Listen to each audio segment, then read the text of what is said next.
اعبدوا الله ولا تشركوا به شيئا وبالوالدين إحسانا وبذي القربى واليتامى والمساكين والجار ذي القربى والجار الجنب والصاحب بالجنب وابن السبيل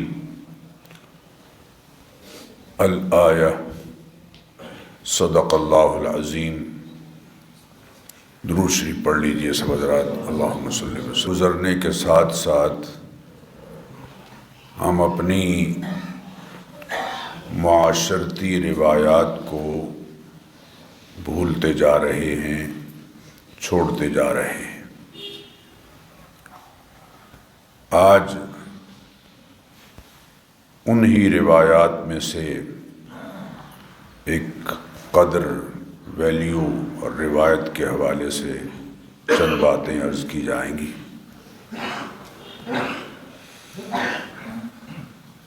انسان جبلی طور پر عمرانی رجحان رکھتا ہے، یعنی مدنی الطبع ہے۔ وہ فطری طور پر مل جل کر رہنا پسند کرتا ہے۔ جنگلوں سے نکل کر شہر بسا کر اجتماعی معاشرتی زندگی گزارنا انسانیت کا تقاضا ہے۔ شہری یا دیہاتی اجتماعی زندگی سے بھاگ کر اکیلے رہنے کی خواہش انسان کے ہاتھوں بے چین ہونے کی وجہ سے ہے۔ وہ اکیلے رہ کر فارم ہاؤسز میں جا کر سکون تلاش کرتا ہے، حالانکہ حقیقی اور سچی خوشی انسانوں میں باہمی انس و محبت اور دوسروں کے کام آنے سے زندہ رہنے میں ہے۔ دوسروں کے کام آتے ہوئے زندہ رہنا۔ معاشرے میں خوشگوار تعلقات معاشرہ کے خوشحال ہونے اور مہذب ہونے کی علامت ہے۔ انسان کے اچھے سلوک کا پہلا حقدار مخلوق میں سے اس کے والدین اور اس کا خاندان ہے۔ سورہ بقرہ میں ارشاد باری تعالی ہے، یسألونک ماذا ينفقون۔ اے حبیب، یہ لوگ آپ سے پوچھتے ہیں کہ اپنا پیسہ کن پر خرچ کریں۔ قل ما انفقتم من خیر، آپ انہیں فرما دیجئے کہ جو مال بھی تم خرچ کرو فللوالدین والاقربین، تو سب سے پہلا حق اس پر ماں باپ کا ہے۔ نبی اکرم صلی اللہ علیہ وسلم نے ایک بیٹے کا ہاتھ پکڑ کر اس کے والد کے ہاتھ میں دیتے ہوئے فرمایا تھا، انت ومالک لابیک، تو بھی اور تیرا مال بھی تیرے باپ کا ہے۔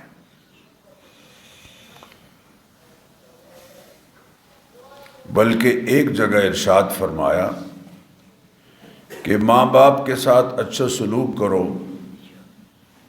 سائل نے عرض کیا، وَإِن ظَلَمَ، اگرچہ وہ زیادتی ہی کر رہے ہوں۔ آپ نے فرمایا وَإِن ظَلَمَ، اگرچہ وہ زیادتی ہی کیوں نہ کر رہے۔ اور یہ جملہ نبی اکرم صلی اللہ علیہ وسلم نے 3 مرتبہ دہرایا۔ پہلا حق مخلوق میں سے ماں باپ کا ہے، خاندان کا ہے۔ بلکہ اگر وسیع تر معنوں میں ہم غور کریں تو انسان پر سب سے پہلا حق اس کے خالق کا ہے، کریٹر کا ہے۔ اور ایک موقع پر نبی اکرم صلی اللہ علیہ وسلم نے ارشاد فرمایا، سوال کر کے بات سمجھائی، ما حق اللہ، لوگوں تمہیں معلوم ہے اللہ کا حق کیا ہے؟ آپ نے خود ہی اس سوال کا جواب بھی ارشاد فرمایا، ان تعبد اللہ ولا تشرک بہ شیئا، اللہ کا حق یہ ہے کہ اسی کو اپنا معبود حقیقی، مالک و مقتدر حقیقی، حاکم اعلیٰ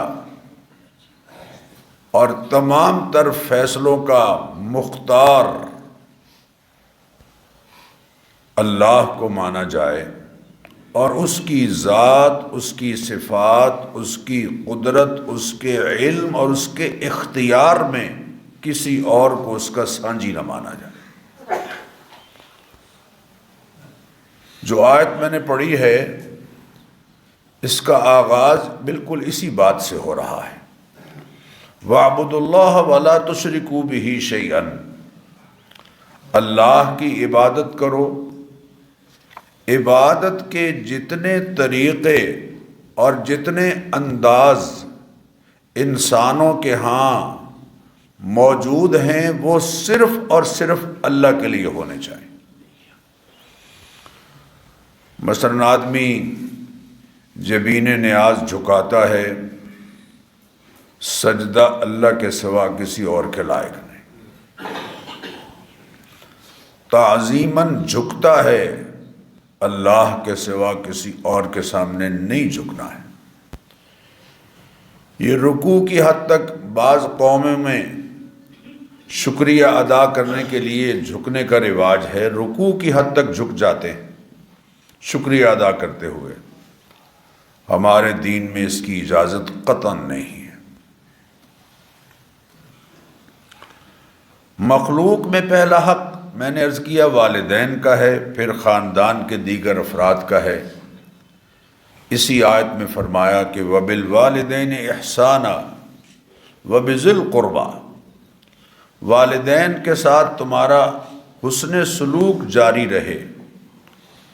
قرآن کریم میں اللہ نے حقوق کا ذکر فرمایا ہے، لیکن جس اسلوب اور انداز سے ماں باپ کے حقوق بیان فرمائے ہیں، ایسے اسلوب اور انداز سے اپنا حق بھی بیان نہیں فرمایا۔ اللہ اکبر۔ وَقَضَىٰ رَبُّكَ أَلَّا تَعْبُدُوا إِلَّا إِيَّاهُ وَبِالْوَالِدَيْنِ إِحْسَانًا، الفاظ پر ذرا غور کیجئے، سورہ بنی اسرائیل کی آیت ہے، اِمَّا يَبْلُغَنَّ عِندَكَ الْكِبَرَ أَحَدُهُمَا أَوْ كِلَاهُمَا، دونوں بوڑھے ہو جائیں یا دونوں میں سے کوئی ایک بڑھاپے کی عمر کو پہنچ جائے، فَلَا تَقُلْ لَهُمَا اُف،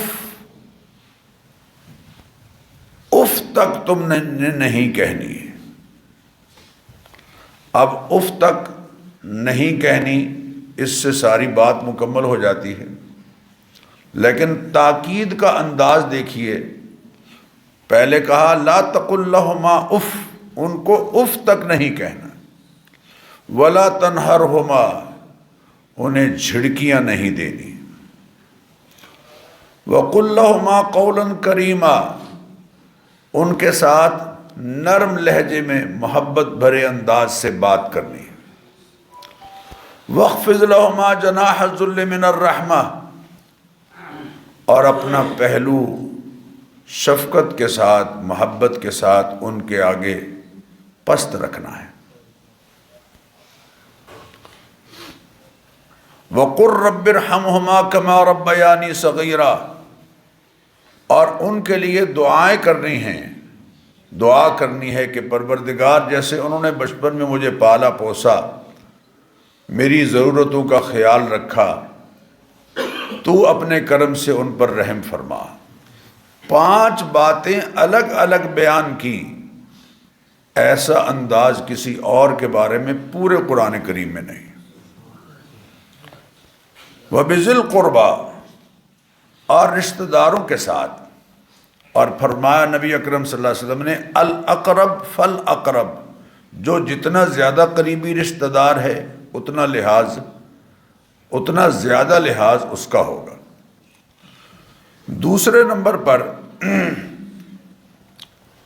وہ جن کا دنیا میں کوئی نہیں رہا یا دنیا والے ان کو اپنا ماننے کے لیے تیار نہیں، والیتامى والمساکین، وہ یتیم ہیں۔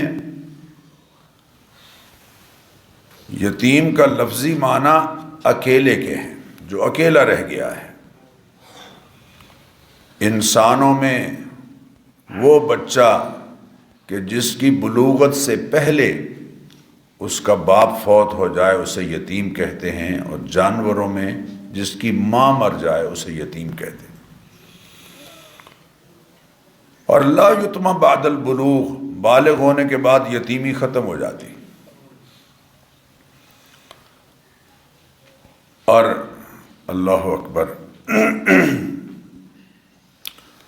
محبوب کریم رؤوف الرحیم علیہ الصلاۃ والتسلیمات کو جو ہم در یتیم کہتے ہیں، وہ اس معنی میں نہیں کہتے کہ ان کے والد دنیا سے رحلت کر گئے تھے، اس معنی میں کہتے ہیں کہ یہ ایسا موتی ہے جو کائنات میں اکیلا ہے۔ در یتیم، در معنی موتی، در یتیم یعنی ایسا موتی کہ جو اللہ کی مخلوق میں اکیلا ہے، جس کے بعد اللہ تعالیٰ نے وہ قلم ہی توڑ دیا ہے جس سے یہ پیدا ہوا،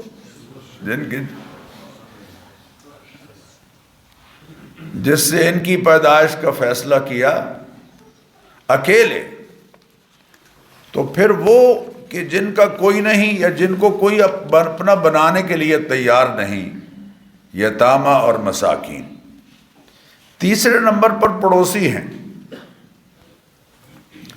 ایک آدمی نے قریبی ہمسائے کی شکایت کی تو نبی اکرم صلی اللہ علیہ وسلم نے حضرت ابو بکر، حضرت عمر اور حضرت علی کرم اللہ وجہہ علیہم الرضوان کو بھیجا کہ مسجد نبوی کے دروازے پر کھڑے ہو کر زور سے اعلان کرو، خبردار 40 گھروں تک پڑوس ہے، دائیں بائیں آگے پیچھے، اور وہ جنت میں نہیں جا سکتا جس کا پڑوسی اس سے پریشان ہو۔ قرآن کریم میں جو میں نے آیت پڑھی ہے، اس میں پڑوسیوں کی 3 قسمیں اللہ تعالیٰ نے ذکر فرمائی۔ الجار ذی القربہ، پڑوسی بھی ہے اور رشتہ دار بھی ہے۔ والجار الجنب، اور رہائش کے لحاظ سے قریبی ہے لیکن رشتہ دار نہیں ہے، رہائش کے لحاظ سے قریبی ہے، رشتہ دار نہیں۔ والصاحب بالجنب، ذرا غور کیجئے کہ کس قدر وسعت ہے پڑوسی کے لفظ میں اور اس کے مفہوم میں۔ والصاحب بالجنب، اور آپ کے پاس اور آپ کے پہلو میں بیٹھنے والا، وہ صف میں بیٹھا ہوا ہے، وہ قطار میں آپ سے آگے ہے یا آپ سے پیچھے ہے، وہ دفتر میں آپ کے ساتھ بیٹھتا ہے، وہ سفر میں آپ کے ساتھ والی سیٹ پر ہے، وہ کاروبار میں اس کی دکان آپ کے ساتھ ہے، وہ آپ کا شاگرد ہے، آپ کا خادم ہے، حتیٰ کہ کسی بھی نیک اور جائز کام میں آپ کا پارٹنر ہے، قرآن اس کو پڑوسی قرار دے رہا ہے۔ اور پڑوسی کی حقوق کے لحاظ سے، حقوق کے حوالے سے محبوب کریم علیہ الصلاۃ والتسلیمات نے 3 قسمیں بیان فرمائی۔ حضرت جابر فرماتے ہیں نبی کریم علیہ الصلاۃ والتسلیمات نے فرمایا، الجیران ثلاثۃ، پڑوسی 3 قسم کے ہیں حقوق کے حوالے سے۔ فجار لہ حق واحد، ایک وہ پڑوسی ہے جس کا ایک درجے میں حق ہے، وہو ادنی الجیران حقا، اور حق کے لحاظ سے یہ سب سے نچلے درجے والا پڑوسی ہے۔ وجار لہ حقان، اور ایک پڑوسی وہ ہے جس کے دو حق ہیں، وجار لہ ثلاثۃ حقوق، اور ایک پڑوسی وہ ہے جس کے تین حق ہیں، فاما الذی لہ حق واحد فجار مشرک لا رحم لہ حق الجوار۔ پہلا وہ پڑوسی جس کا ایک ہی حق ہے وہ کافر پڑوسی ہے، غیر مسلم، جو رشتہ دار بھی نہیں، پڑوسی ہے، غیر مسلم ہے، رشتہ دار بھی نہیں۔ اللہ کے حبیب فرماتے ہیں اس کا ایک حق ہے پڑوس کا، بہر صورت وہ پیش نظر رہے گا۔ وَأَمَّا الَّذِي لَهُ حَقَّانِ فَجَارٌ مُسْلِمٌ لَهُ حَقُّ الْإِسْلَامِ وَحَقُّ الْجِوَارِ۔ دوسرا وہ پڑوسی ہے کہ جو مسلمان ہے، رشتہ دار نہیں، اس کے دو حق ہیں، ایک پڑوس کا اور ایک مسلمان ہونے کا۔ وَأَمَّا الَّذِي لَهُ حَقُّ حُقُوقٍ ثَلَاثَةُ حُقُوقٍ، تیسرا وہ پڑوسی جس کے تین حق ہیں، فجار مسلم ذو رحم، جو مسلمان بھی ہے، رشتہ دار بھی ہے اور پڑوسی بھی ہے، لہو حق الاسلام و حق الجوار و حق الرحم، اس کے تین حق، اسلام کا حق، پڑوس کا حق اور رشتہ داری کا حق۔ نبی اکرم صلی اللہ علیہ وسلم نے ہمسائے کے حقوق کو کس قدر تاکید کے ساتھ ارشاد فرمایا، ذرا اس بات کو سمجھیے۔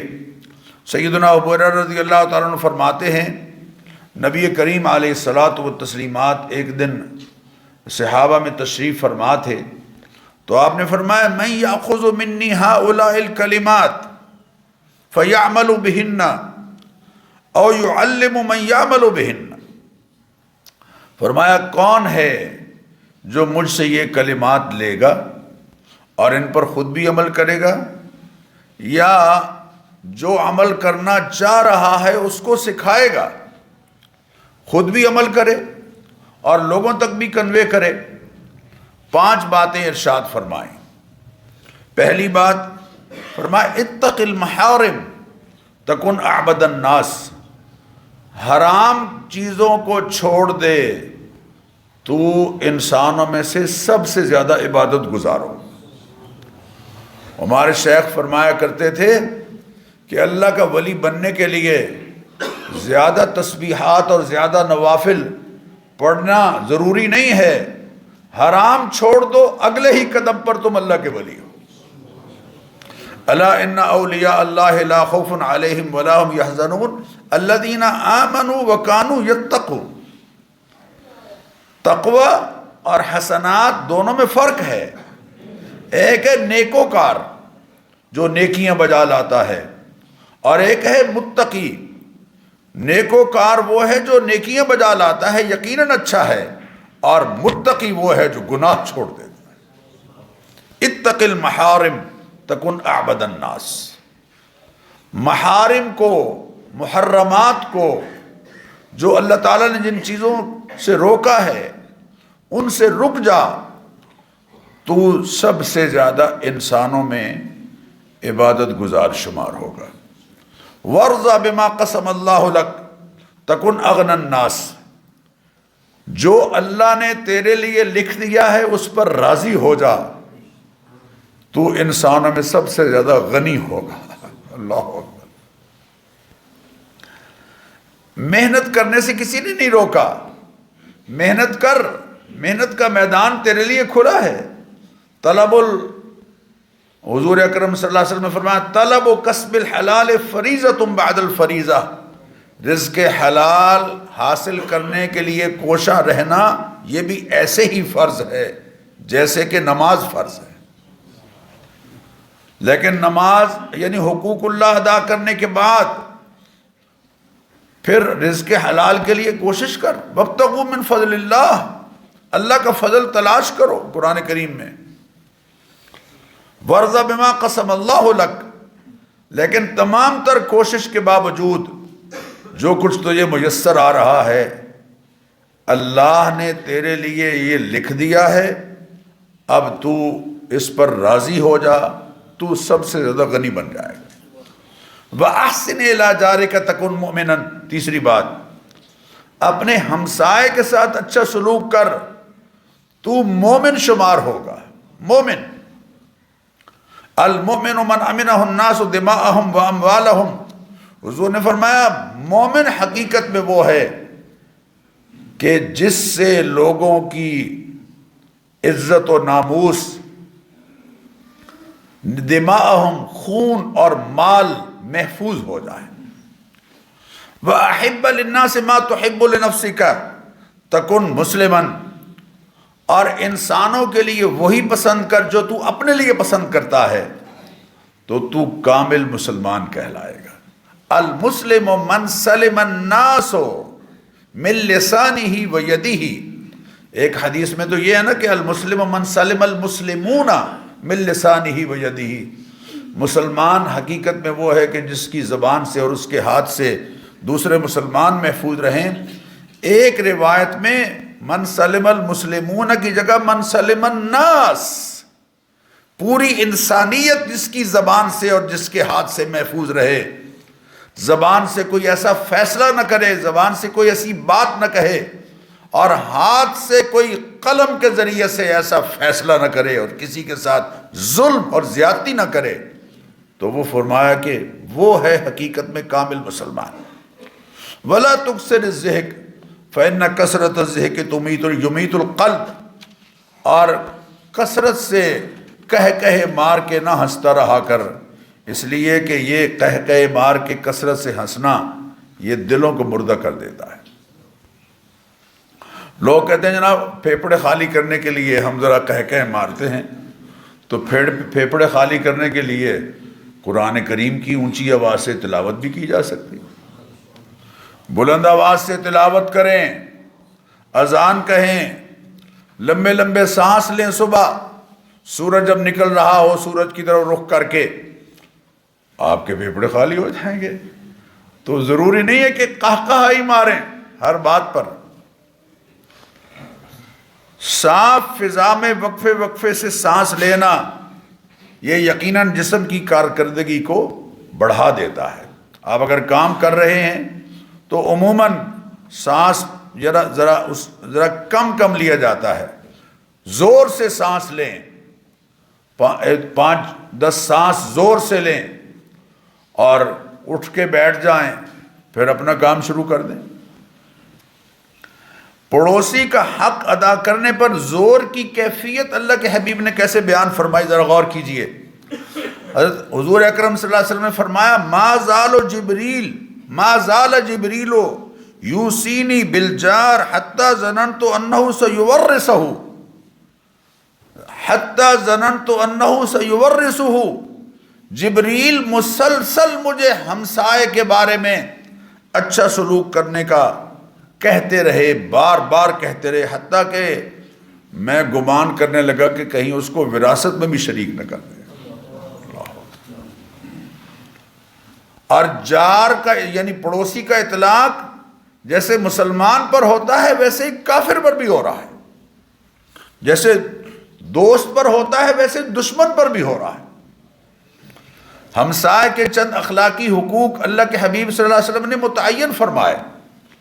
پہلی بات تو یہ کہ تمہاری طرف سے اس کو ایذا اور تکلیف نہ پہنچے۔ بخاری اور مسلم دونوں میں نبی اکرم صلی اللہ علیہ وسلم کا یہ ارشاد گرامی ہے، میں درخواست کروں گا ذرا اس جملے پر ذرا غور کیجئے۔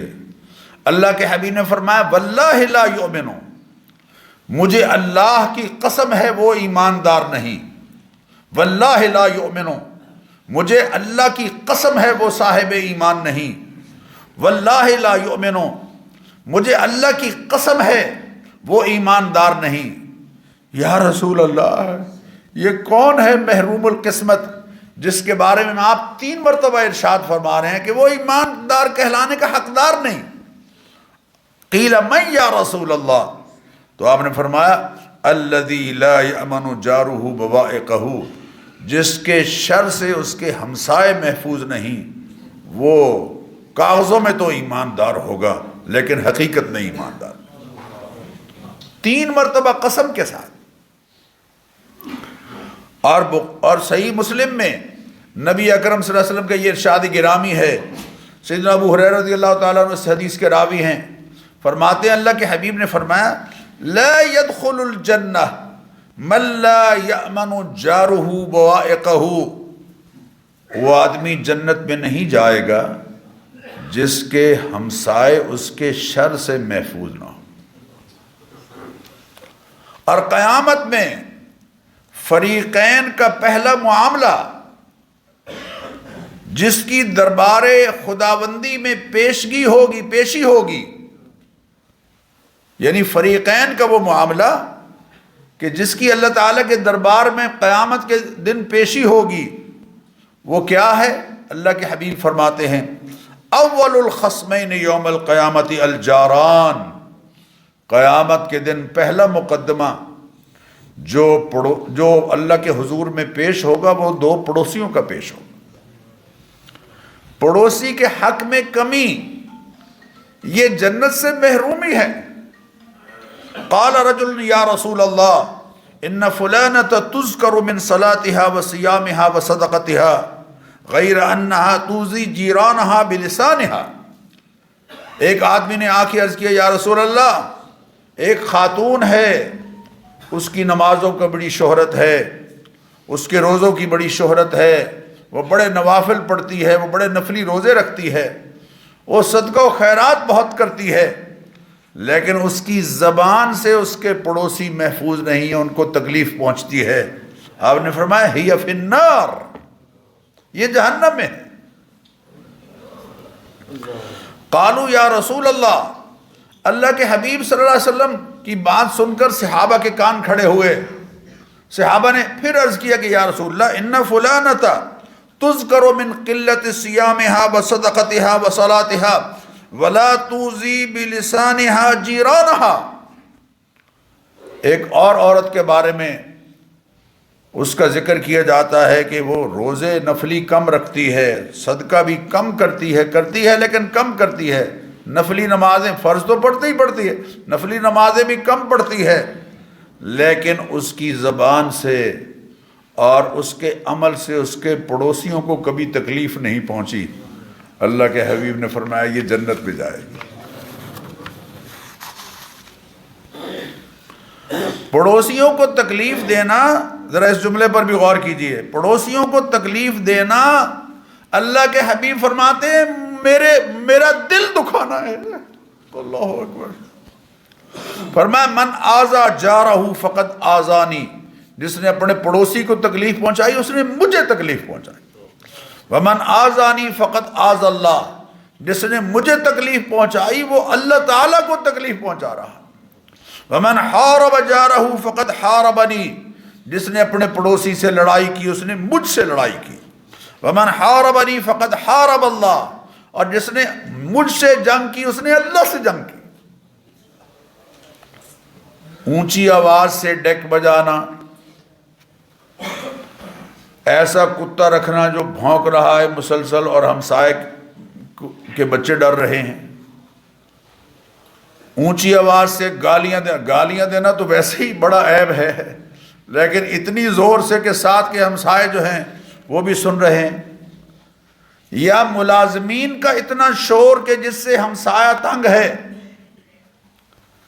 یہ ساری باتیں ایسی ہیں جو ہمسائے کو تکلیف پہنچا رہے ہیں۔ اچھے سلوک کا مظاہرہ اللہ کے حبیب صلی اللہ علیہ وسلم نے اس کی تعبیر فرمائی۔ حضرت انس بن مالک فرماتے ہیں والذی نفسی بیدہ، اللہ کے حبیب صلی اللہ علیہ وسلم نے ارشاد فرمایا اس ذات کی قسم کے جس کے قبضہ قدرت میں میری جان ہے، لا یؤمن عبد حتی یحب لجارہ او قال لاخیہ ما یحب لنفسہ، اس وقت تک کوئی آدمی صاحب ایمان نہیں کہلا سکتا جب تک کہ اپنے پڑوسی کے لیے وہی پسند نہ کرے جو اپنے لیے پسند کرتا ہے، یا اپنے بھائی کے لیے وہی پسند نہ کرے جو اپنے لیے پسند کرتا ہے۔ جیسے میں اپنی عزت اور ناموس کو محفوظ رکھنا چاہتا ہوں، جیسے میں صفائی اور ستھرائی کو اور پاکیزگی کو پسند کرتا ہوں، جیسے میں شور کی بجائے سکون کو پسند کرتا ہوں، یہی ساری چیزیں مجھے اپنے ہمسائے کے لیے بھی پسند کر۔ اللہ کے حبیب صلی اللہ علیہ وسلم نے فرمایا من کان یؤمن باللہ والیوم الآخر فلیکرم جارہ، جو شخص اللہ پر ایمان رکھتا ہے، آخرت پر ایمان رکھتا ہے، اللہ کے رسول پر ایمان رکھتا ہے، اسے چاہیے کہ اپنے پڑوسی کا اکرام کرے۔ حضرت عائشہ فرماتی ہیں اللہ اکبر اللہ اکبر، قلت یا رسول اللہ ان لی جارین، میں نے اپنے آپ سے عرض کیا کہ یا رسول اللہ میرے دو طرح کے پڑوسی ہیں، اب کس کے ساتھ کون زیادہ حقدار ہے؟ آپ نے فرمایا ہاں فَإِلَىٰ أَيِّهِمَا أُهْدِي، سوال کیا کہ دو پڑوسی ہیں، دونوں میں سے کس کو ہدیہ دینا بھیجنا چاہوں تو زیادہ حق کس کا ہے؟ آپ نے فرمایا إِلَىٰ أَقْرَبِهِمَا مِنْكَ بَابًا، دونوں میں سے جس کا دروازہ تمہارے گھر کے قریب ہے وہ زیادہ پہلے حقدار ہے۔ یعنی ایک ایک بات واضح کر دی۔ بلکہ یا ابا ذر، حضرت ابو ذر سے فرمایا اذا طبخت مرقتن،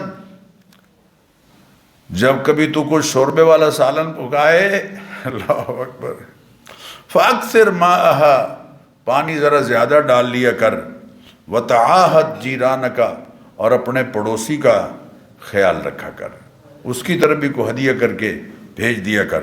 یا نساء المسلمات، اے مسلمان عورتوں، لا تحقرن جارتن لجارتها، لا تحقرن جارت لجارتها، اپنے پڑوسن کے لیے ہدیہ بھیجنے میں اس بات کو معمولی نہ سمجھو، اگرچہ تم ایک پایا ہی بھیج دو۔ اس زمانے میں پائے کو معمولی سمجھا جاتا تھا، آج کل تو پائے کا گوشت جو ہے وہ زیادہ پسند کیا جاتا ہے۔ میرے بزرگوں اور دوستوں، پڑوسی کے ساتھ حسن سلوک، حضور نے فرمایا کسی انسان کی شرافت کی دلیل ہے۔ قال رجل للنبی یا رسول اللہ کیف لی ان اعلم اذا احسنت و اذا اسأت، اللہ کے حبیب صلی اللہ علیہ وسلم نے سے ایک آدمی نے عرض کیا کہ یا رسول اللہ آپ فرمائیے کہ کیسے میں جانوں کہ میں اچھا ہوں یا برا ہوں، میں اچھا ہوں یا میں برا ہوں؟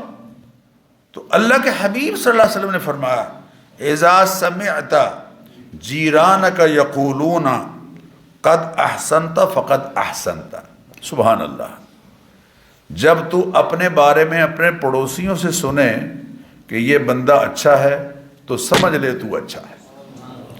وَإِذَا سَمِعْتُمْ يَقُولُونَ قَدْ أَسَأْتَ فَقَدْ أَسَأْتَ، اور جب تیرے بارے میں پڑوسی کہنے لگ جائیں کہ یہ بڑا بڑا برا آدمی ہے تو پھر چاہے تو کتنا ہی پرہیزگار ہو، اللہ کی نگاہ میں تو برا آدمی ہے۔ عزت و ناموس میں خیانت کرنا پڑوسی کے، یہ تو بڑا جرم ہے۔ حضرت عبداللہ فرماتے ہیں میں نے عرض کیا یا رسول اللہ ای الذنب اعظم، سب سے بڑا گناہ کیا ہے؟ اعظم ترین گناہ۔ موقع پر اللہ کے حبیب جواب دیا کرتے تھے سائل کا انداز دیکھ کر، تو آپ نے فرمایا ان تجعل للہ ندا وہو خلقک، سب سے بڑا گناہ تو یہ ہے کہ تو اللہ کے ساتھ کسی اور کو شریک کرے، حالانکہ اس نے تجھے پیدا کیا ہے، وہ تیرا خالق ہے۔ خالق کو چھوڑ کر کسی اور کی چوکھٹ پر تو جا رہا ہے، اس سے بڑا ظلم کیا ہے؟ اللہ کے ساتھ شرک اللہ کی غیرت پر ڈاکا ہے۔ معمولی عارضی تعلق میں جو بالآخر ٹوٹ جاتا ہے اس میں غیر کی شرکت ہم برداشت اور قبول نہیں کرتے، تو دائمی تعلق ہے اللہ اور بندے کا، اس میں اللہ غیر کی شرکت کیسے قبول کریں گے؟ ثم ایو، سائل کہتے پھر میں نے عرض کیا یا رسول اللہ اس کے بعد بڑا گناہ کیا ہے؟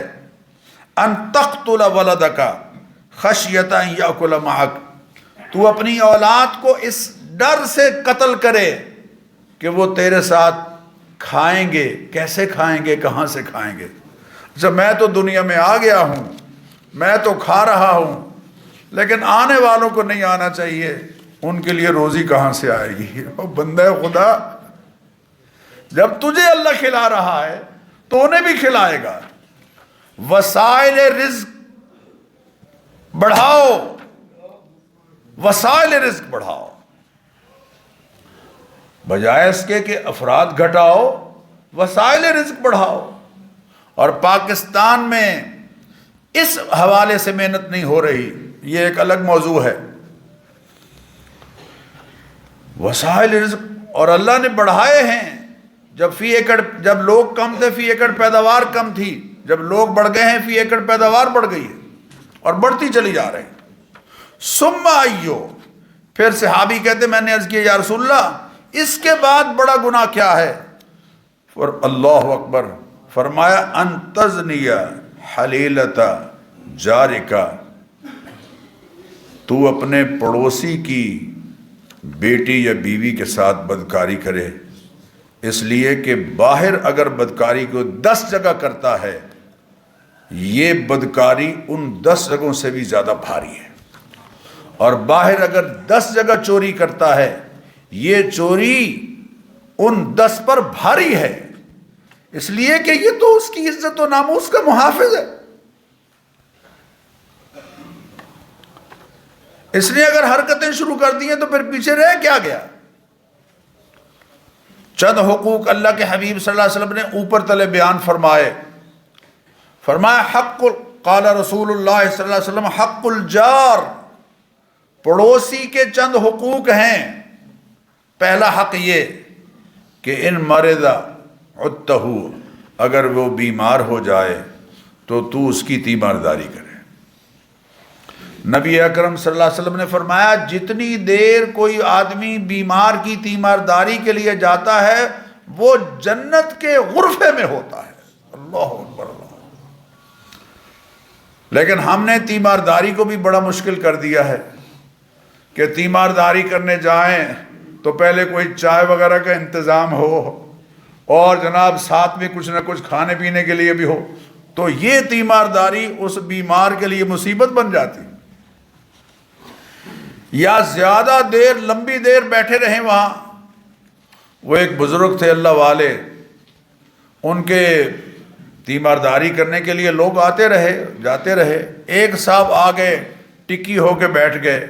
اب ان کو کوئی تقاضا ہے، بیمار کو تقاضے ہوتے ہیں، کبھی قضاء حاجت کے لیے جانا ہے یا کچھ اور، یا ویسے فری ہو کے لیٹنا ہے۔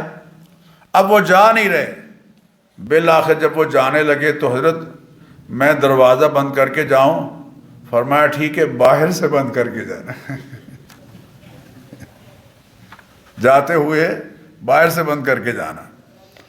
تو بیمار کی تیمارداری، فرمایا صبح اگر تیمارداری کرنے کے لیے گیا، شام تک 70,000 فرشتے اس کے لیے رحمت کی دعا کرتے ہیں، اور شام کو گیا تو صبح تک 70,000 فرشتے اس کے لیے رحمت کی دعا کرتے ہیں۔ لیکن تیمارداری کو مصیبت نہ بنا دیں، مختصر وقت کے لیے حال احوال پوچھیں اور حوصلہ بڑھائیں۔ یہ نہ ہو کہ بیمار کے بعد اوئے ہوئے ہوئے اڑتے بچنا مشکل نظر آ رہے ہیں، تو تے رنگ ہی بالکل پیلا پہ گیا ہے۔ یہ بیمار، حضور نے فرمایا جب بیمار کے پاس جاؤ تو کہو لا باس طہور انشاءاللہ، اور کوئی پرواہ نہیں، کوئی حرج نہیں، طہور انشاءاللہ، اللہ تعالیٰ بیماری سے پاکیزہ کر دیں گے، تمہیں صحت عطا فرمائیں گے۔ فرمایا تمہارے حوصلہ بڑھانے سے فیصلہ تو وہی ہوگا جو اللہ کو منظور ہے، لیکن بیمار کی حوصلہ افزائی ہوگی اور اس کا دل بڑھانا ہوگا۔ وَإِن مَاتَ، اور اگر وہ فوت ہو جائے تو اس کے کفن دفن اور اس کے دنیا سے رحلت کرنے کے جو مراحل ہیں ان میں ان کے ورثہ کا ہاتھ بٹاؤ۔ وَإِنِ اسْتَقْذَرْتَ أَقْرَضْتَهُ، اور اگر وہ تجھ سے قرض طلب کرے، استقرضک، اگر وہ تجھ سے قرض طلب کرے تو اس کو قرض دے، لیکن قرض میں بھی اس کا خیال رکھا جائے کہ مطل الغنی ظلم، جو قرض لوٹانے کی قدرت رکھتا ہے اس کا قرض لوٹانے میں ٹال مٹول کرانا، حضور نے فرمایا یہ ظلم ہے، ظلم ہے۔ اور جو قرض دے رہا، وَإِن كَانَ ذُو عُسْرَةٍ فَنَظْرَةٌ إِلَىٰ مَيْسَرَةٍ، جس کو تو نے قرض دیا ہے اگر وہ واقعتاً تنگ دست ہے تو اس کو آسانی آنے تک اس کو مہلت دے، اور جتنا پیسہ تو نے اس کو قرض کے طور پر دیا ہوا ہے اگر واقعتاً وہ جینون بیچارہ پریشان ہے اور نہیں قرض ادا کر پا رہا اور تو نے اس کو مہلت دی، ہر روز اتنی رقم صدقہ کرنے کا اللہ تجھے ثواب عطا فرمائے۔ مومن کا معاملہ بڑا عجیب ہے۔ اور اگر وہ بے لباس ہو گیا ہے، لباس کی اس کو ضرورت ہے، کم ہے لباس اس کا، تو سترتہ اسے ڈھانپو۔ یہ جملہ بڑا وسیع ہے، کسی حوالے سے بھی اگر وہ اس کو ڈھانپنے کی ضرورت ہے تو اس کو کور دو۔ وَإِنْ أَصَابَهُ خَيْرٌ هَنَّأْتَهُ، اگر اسے کو خوشی ملے تو جل نہ جاؤ بلکہ اس کو کیا کرو، مبارکباد دو۔ میں لوگوں سے کہا کرتا ہوں کہ ہمارے دکھوں نے ہمیں دکھی نہیں کیا، لوگوں کے سکھوں نے ہمیں دکھی کیا ہوا ہے۔ وہ جناب فلاں صاحب کہاں پہنچ گئے، اربوں کے مالک ہو گئے، گاڑیاں۔ او بھائی تمہیں اللہ کی تقسیم پر تم کون ہوتے ہو ناراض ہونے والے؟ لا حول ولا قوت الا باللہ۔ خیر کی خبر ملے اسے مبارکباد دو۔ وَإِنْ أَصَابَتْهُ مُصِيبَةٌ عَزَّيْتَهُ، اور اگر کوئی اسے مصیبت پہنچتی ہے تو اس پر تعزیت کرو، حوصلہ بڑھاؤ اس کا، آپس میں ہدیوں کو تبادلہ کرو، اس سے محبت بڑھتی ہے۔ یہ فرمان ہے محبوب کریم علیہ الصلوۃ والتسلیمات کا۔ اللہ ہم سب کو توفیق عمل نصیب فرمائے۔ وآخر دعوانا